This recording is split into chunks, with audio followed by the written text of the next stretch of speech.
What's going on, guys? Welcome back to the channel. This is Garage Build, and today we're going to be getting into a roll cage on our 03 350Z. In the previous videos you saw us working on the engine bay and getting all that prep, but now we want to move into the interior and start welding up our roll cage. But before we jump into that, I want to bring up our giveaway of 500 subscribers. We're going to be giving away a little care package from our shop. So it's a Street Fab Performance, and we're going to be giving away one of these sweet hats, a t-shirt, which this one comes in different colors. So you basically have blue, red, green color in the back and a white SFB up front.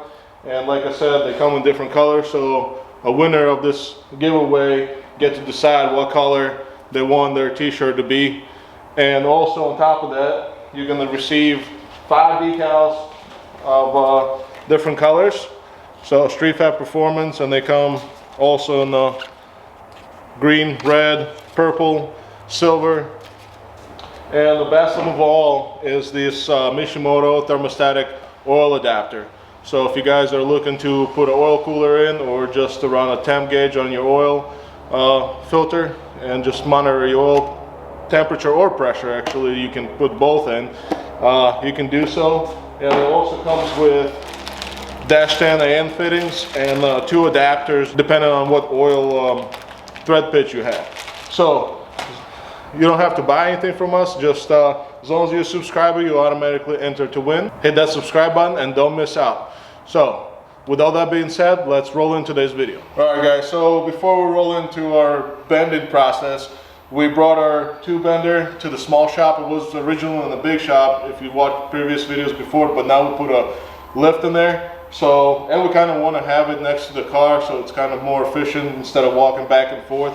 And we just end up picking up some these concrete anchors. These are 1/2 inch for your 1/2 inch bolts, and so you would have to drill a 5/8 hole and then pound them in. And they do come with a little drive tool.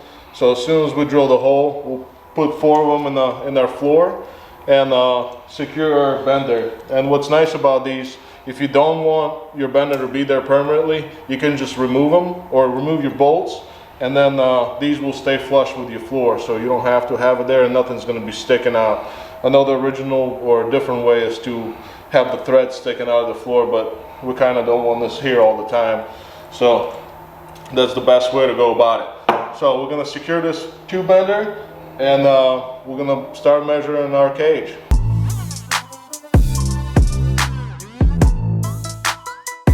And if you guys are doing that, it's a good idea to mark your drill bit, a little electrical tape, just so you know how deep you're going. So just FYI. Pretty much just drill the hole. I put it minimum 2 inches for the anchor, so I put it 3. It's just a minimum. You don't want it sticking out of the top. You want plenty of concrete for the bottom to flare out. It just comes with this little set tool. You just put it in there, drop it in the hole, and then pound this down until it's flush on the top. And make sure you put the split end down. Put it down in, set the tool in.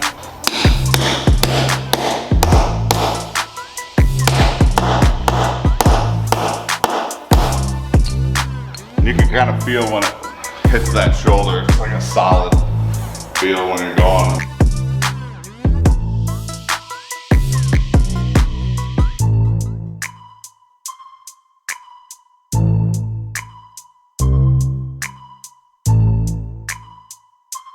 This Harbor Freight hammer drill.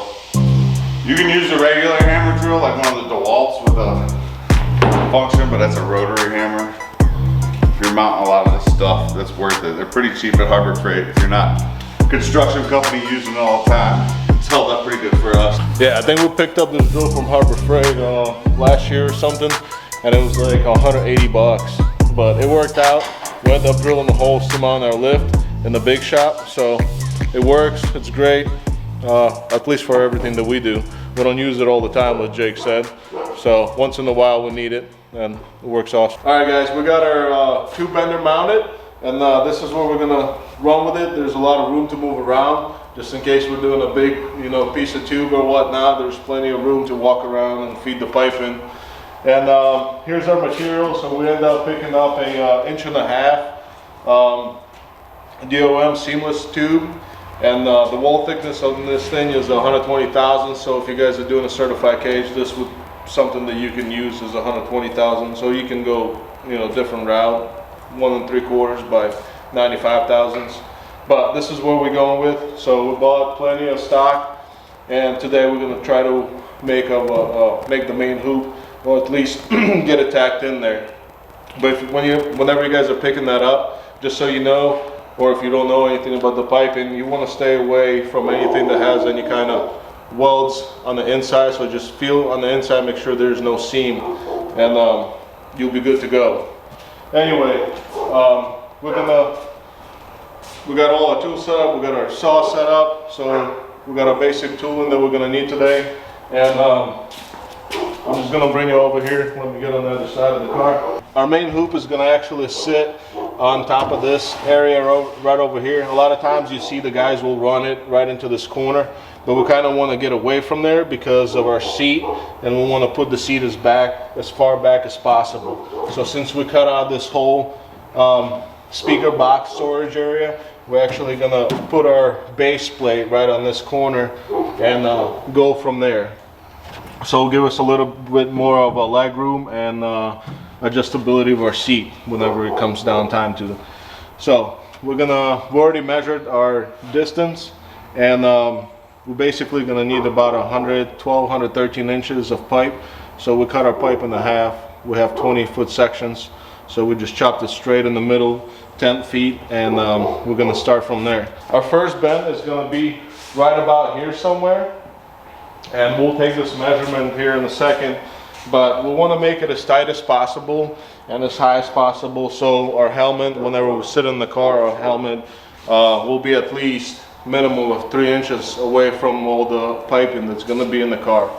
And in this area, just bring that up right now. At first we're going to run this dashboard mount, but now thinking about it, we kind of want our pipe to be dropping down right over here somewhere, and this is unfortunately exactly where this tube sits. So I think we're going to end up getting rid of this and then running, you know, roll cage tube right here, and then go with the custom or aftermarket steering column. All right guys, let's get into it and try to get this done. Hey guys, sorry the camera actually died whenever we're doing time lapse, so we kind of just kept on going. I didn't realize till later.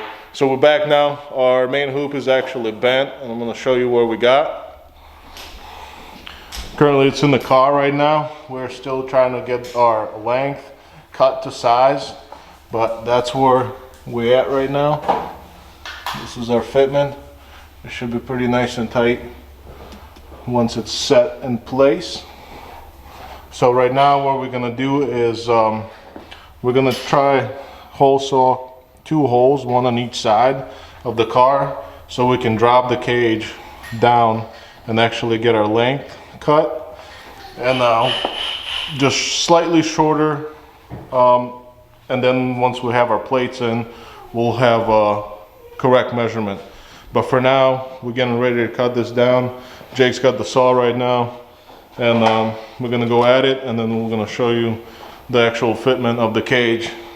And we're gonna go ahead and pull this out now. So this is how we got it.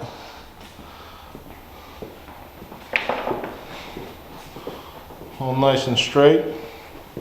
So it's just a little long in this area right here, so we have to chop a little bit off on each hand,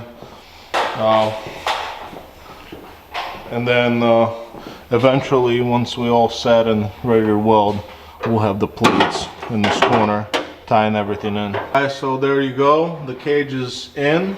Right now it's temporarily sitting, and I just want to give you a little sneak peek of how tight it actually fits in here. So you can see it's pretty nice and snug all the way down around the corners, and it runs down the contour of the car, and it comes right back down.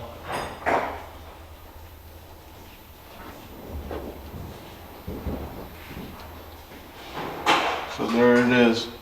We're going to be making some structural plates right there at the bottom. Probably something in an L-shaped form or something that will go up up the side of the car and also at the bottom, so it's nice and sturdy. But we're very happy and excited how it came out. It looks very nice, and you can't even barely see the main hoop from the side of the car.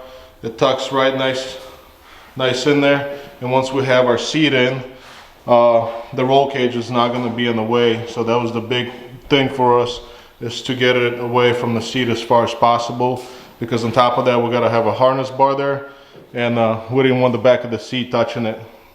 But as you look from the front of the car, it looks pretty nice in there. There you have it. We're stoked on it, how it came out. I know it's just the main hoop, but it did take a little bit of time to get it nice and tight. We didn't want to rush it. A couple little tips or advice when you're doing like the main hoop. Like to start from the center of the car. So we find a set center of the car and mark it when you're making that main hoop. It's always best to work from the center out. If you work from one side and move your way over and stretch all your bends, it makes it harder to actually locate your bends. One of the things you're gonna want if you're trying to do a cage yourself is one of these digital protractors. You can use digital or a manual, but this one's pretty nice.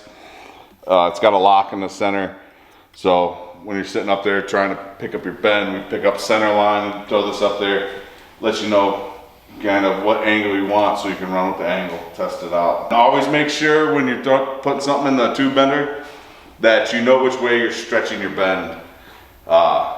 Do it the same. So we started from the center point. All our marks were from the center point out, bent down, and then flip the hoop from the center point out and down.